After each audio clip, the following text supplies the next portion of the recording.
Assalamualaikum warahmatullahi wabarakatuh. Selamat pagi anak-anak semua. Bagaimana dengan kabar kalian hari ini? Ibu harap kalian hari ini dalam keadaan sehat ya. Sebelum kita memulai pelajaran, kenalkan nama Ibu Nanik Suseno. Dan sebelumnya kita akan berdoa sesuai agama dan kepercayaan masing-masing ya. Pada hari ini pembelajaran kita tidak seperti biasanya. Biasanya kita belajar di depan kelas, Ibu mengajar di depan kelas, kalian mempersiapkan alat-alat tulis kalian seperti buku, besar, pensil, dan penggaris. Tapi hari ini kita belajar secara online. Walaupun kita belajar secara online, Ibu berharap kalian tetap absen ya, dan harus tetap semangat.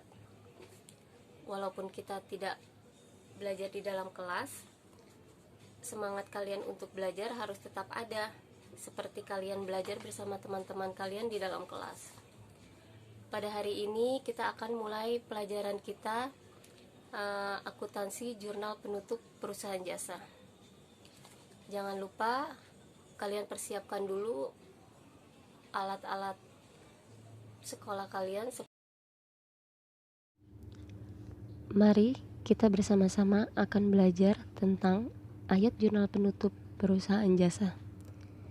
Di sini saya akan mereview sedikit materi pembelajaran kita yang sebelumnya, yaitu tentang materi siklus akuntansi perusahaan jasa. Karena ayat jurnal penutup ini merupakan modul terakhir di perusahaan jasa yang akan dibuat pada per 31 Desember. Jadi siklus akuntansi itu dimulai dari bukti transaksi atau bukti dari hasil pembelanjaan kita, untuk kemudian kita akan membuat jurnal umum. Dan dari jurnal umum kita akan mempostingnya ke dalam buku besar.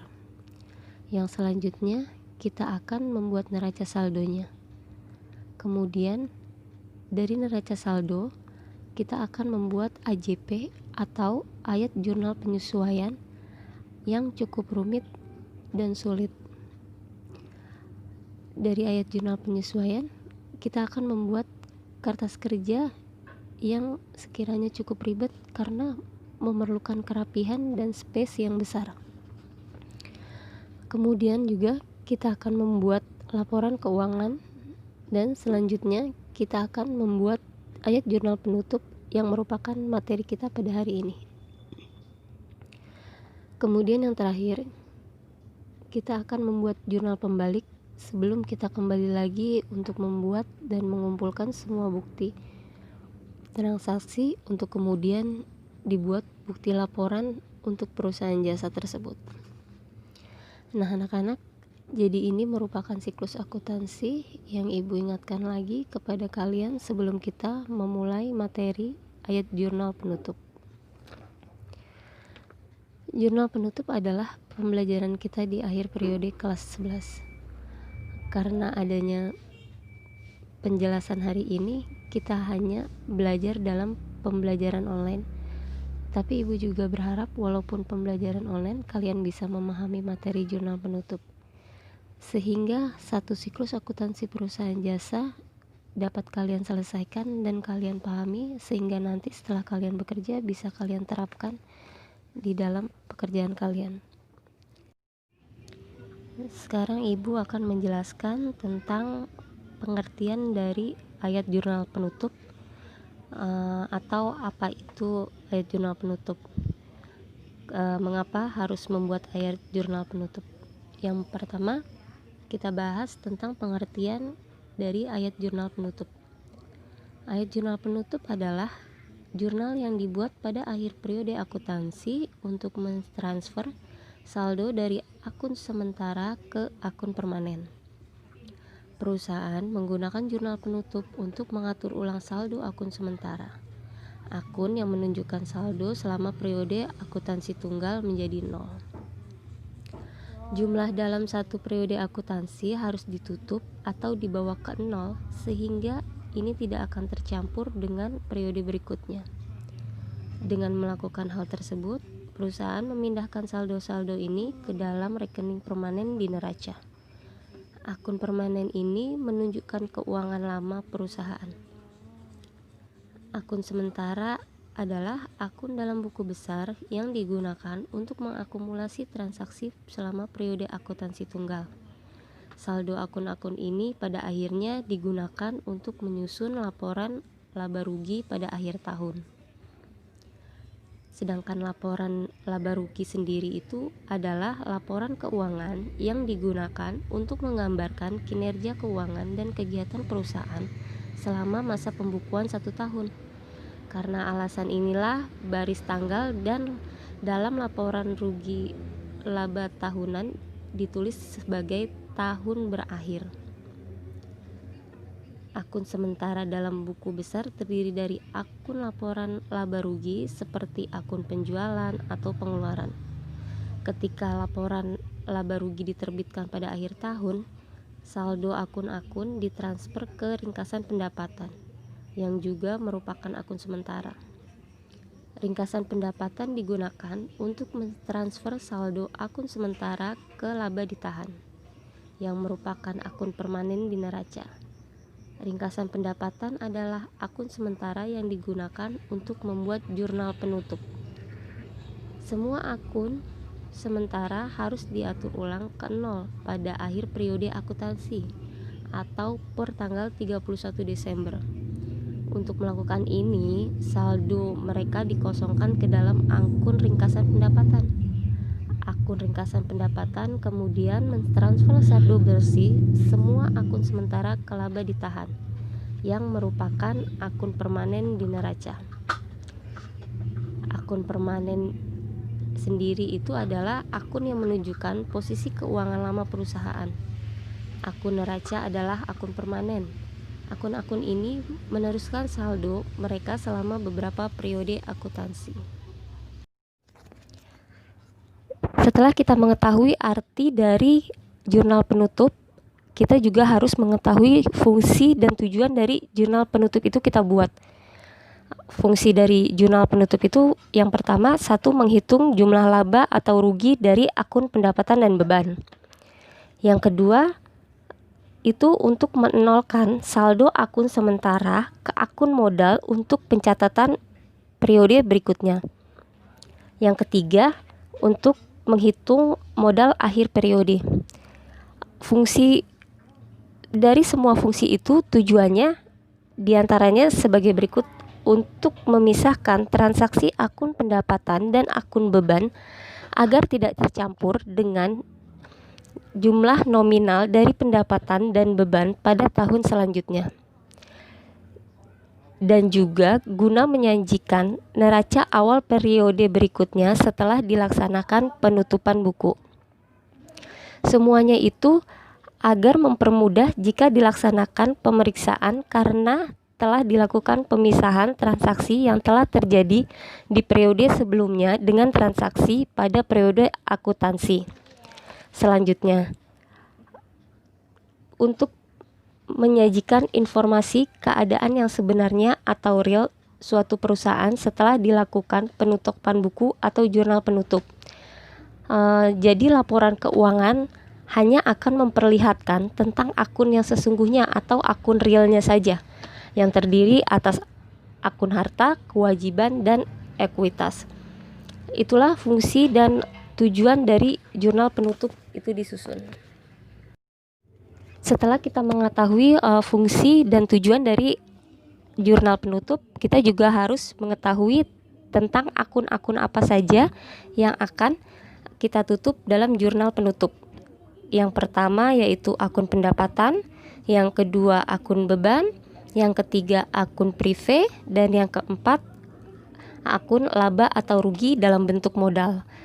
Tapi maaf ya, akun yang ketiga itu akun prive, Ibu lupa mencatat di dalam catatan. Tapi dari semua itu, jadi dalam laporan laba atau rugi dalam bentuk modal itu mengapa ditulis seperti itu? Karena laba atau rugi itu akan mempengaruhi modal. Jika kita laba, pastinya modal kita akan bertambah, dan jika kita rugi, maka modal kita akan berkurang. Jadi tulisannya tidak laba atau rugi, tapi modal. Pada intinya, nilai yang kita tulis dalam modal tersebut bukan modal, tapi nilai si laba dan si rugi itu. Setelah kita mengetahui akun-akun apa saja yang harus ditutup, kita juga harus bisa mengerjakan jurnal penutup. Cara mengerjakan jurnal penutup perusahaan bisa dengan mudah kita buat dengan mengikuti langkah-langkah berikut yang sudah saya tampilkan di layar. Yang pertama, akun pendapatan yang ada pada laporan laba atau rugi dicatat di debit dan mengkredit ikhtisar laba atau rugi dengan jumlah yang terdapat di akun pendapatan. Yang kedua, akun biaya-biaya dikredit dengan jumlah masing-masing yang terdapat di laporan laba atau rugi dan mendebet ikhtisar laba rugi sebesar total biaya. Yang ketiga, perkiraan prive dengan jumlah yang terdapat di kolom neraca dikredit dan mendebet akun modal dengan jumlah yang sama. Dan yang terakhir, jika perusahaan memperoleh laba, jurnal yang dibuat adalah jumlah laba dengan perkiraan ikhtisar laba rugi di debit dan mengkredit akun modal dengan jumlah yang sama. Begitupun sebaliknya jika perusahaan mengalami kerugian. Yang terakhir, saya akan menjelaskan cara mencatat akun-akun yang ditutup pada jurnal penutup. Yang pertama, akun pendapatan. Akun pendapatan itu berada di saldo kredit. Jika ditutup ke akun ikhtisar laba atau rugi, akun dicatat pendapatan jasa pada debit, ikhtisar laba rugi pada kredit. Yang kedua, akun beban. Akun beban itu biasanya bersaldo debit. Tapi jika ditutup ke akun ikhtisar laba atau rugi, dicatat ikhtisar laba atau rugi berada di debit dan beban-beban itu berada di kredit. Yang ketiga, akun prive. Akun prive biasanya bersaldo debit. Akun prive ditutup ke akun modal dan dicatat modal pada debit, prive pada kredit. Dan yang keempat, yang terakhir, yaitu akun ikhtisar laba atau rugi. Itu biasanya modal. Jika diketahui ada saldo laba, maka dicatat laba, ikhtisar laba itu berada di debit, modal itu berada di kredit. Dan juga sebaliknya, jika diketahui terdapat saldo rugi, maka modal itu berada di debit dan ikhtisar rugi berada di kredit. Sekarang kita masuk di dalam contoh sebuah perusahaan jasa. Kita asumsikan saja bahwa pendapatan di tahun 2019 yaitu pendapatan penghasilan cetak sebesar 2.600.000. Pendapatan ini jangan sampai lupa ya. Ini pendapatan kita di tahun 2019. Karena tadi definisinya kita mau mengenolkan, mau menutup akun pendapatan, maka pendapatan yang normalnya harus dikredit, balik posisinya di debit. Awalnya pendapatan yang kita dapat 2.600.000 ada di kredit. Karena akan kita tutup, jadi dia ada di debit. Pada waktu dia ada di debit, posisinya sudah 0 pada ikhtisar laba atau rugi sebesar 2.600.000. Jadi pencatatannya, penghasilan cetak pada debit 2.600.000 dan ikhtisar laba rugi pada kredit sebesar 2.600.000. Yang kedua, akun beban. Kita tahu bahwa akun beban posisinya ada di debit.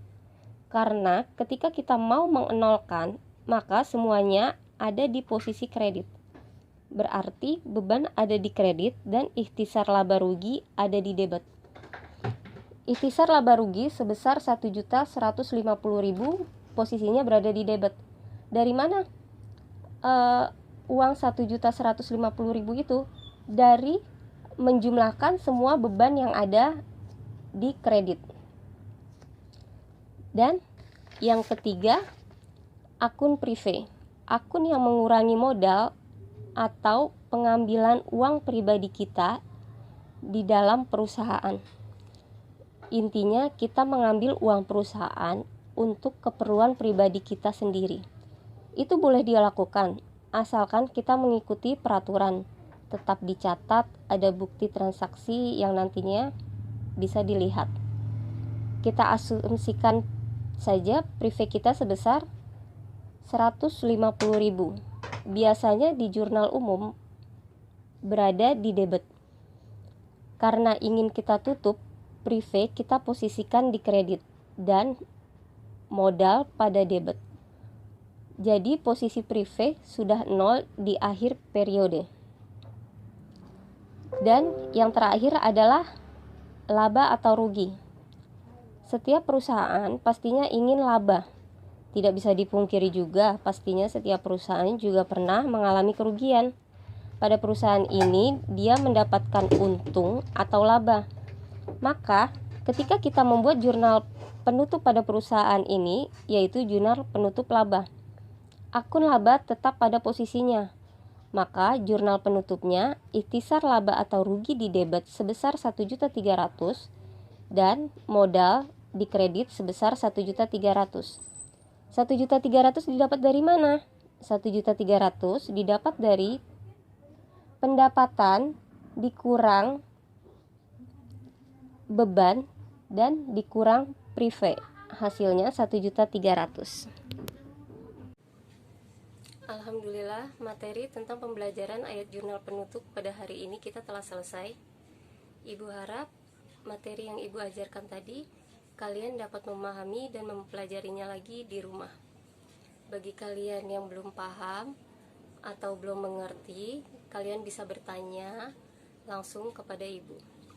Dari semua ini, sebelum kita mengetahui pembelajaran ayat jurnal penutup, kita itu harus memahami benar-benar siklus akuntansi yang lengkap, yaitu berdasarkan transaksi yang sesuai dengan laporan keuangan perusahaan yang bersangkutan. Nanti di akhir penghujung materi, Ibu akan memberikan tugas untuk kalian menyusun ayat jurnal penutup. Dan kalian juga jangan lupa akun-akun yang ditutup di dalam jurnal penutup. Ibu ingatkan lagi ya, itu akun pendapatan, akun beban, prive, laba atau rugi pada modal. Itu akun-akun yang ada di dalam jurnal penutup.